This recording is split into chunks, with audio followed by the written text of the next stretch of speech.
Muchas bendiciones para todos en este hermoso día. Vamos a leer la palabra del Señor en Hechos, capítulo 27, verso 25. Por tanto, oh varones, tened buen ánimo, porque yo confío en Dios que será así como se me ha dicho. Amén y amén.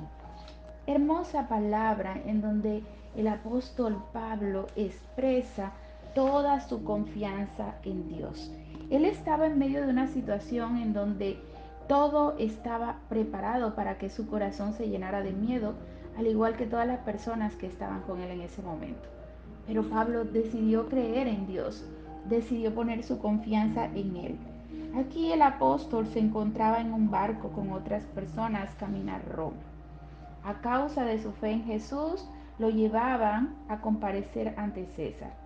Estos hicieron una parada y Pablo les aconsejó, o más bien le aconsejó al centurión, que no lo hicieran. Pero este lo ignoró por completo, ignoró que Pablo era un hombre con la revelación de Dios y siguió el consejo del piloto. Estando en alta mar se levantó un viento huracanado. La tempestad era tan furiosa y la nave quedó a la deriva y por varios días no vieron ni sol ni estrella todos ellos. Tenían mucho miedo y no tenían esperanza de salvarse. Y cuando llegaron a la orilla se dieron cuenta que la nave se partía. En todo este relato sobresale la fe del apóstol Pablo para vencer el miedo. A pesar de que Pablo también estaba en peligro como ellos, él no estaba mirando las olas, ni la tormenta, ni la oscuridad. No, Pablo miraba a Dios. Y por eso le decía a ellos y los exhortaba a tener buen ánimo, pues no habrá pérdida porque Dios lo ha prometido, solo la nave se perderá. Pablo estaba hablando de acuerdo a la palabra que le había sido revelada y les dijo, esta noche ha estado conmigo el ángel de Dios, de quien soy y a quien sirvo. Diciendo Pablo, no tengan miedo.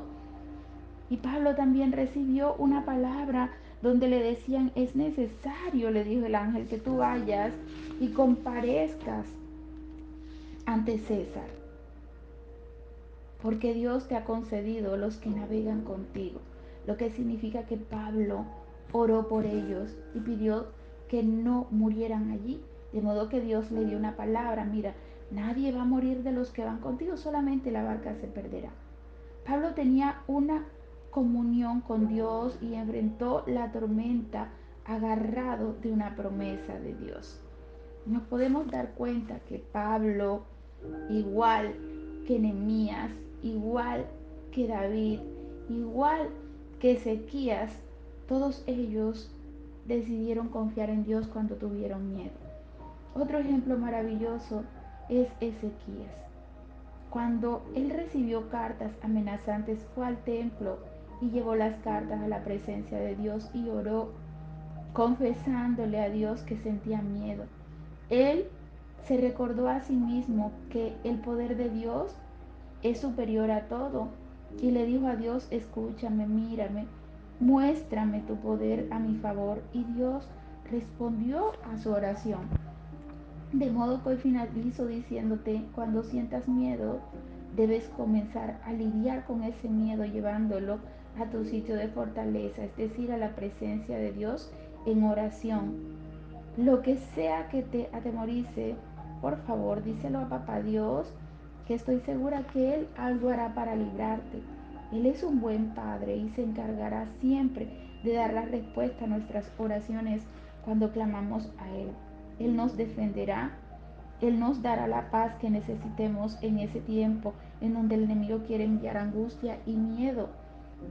Tú solamente y yo debemos obedecer para ver cómo opera la gracia de Dios en medio de toda situación difícil.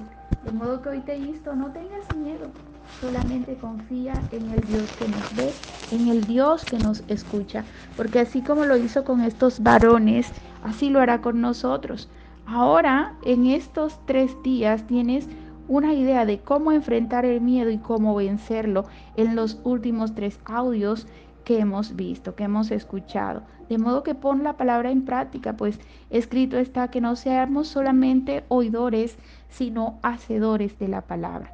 Hoy te ha hablado Jandris Mendoza, pastora del Centro Cristiano Dios de Poder en la ciudad de Santa Marta. Bendiciones.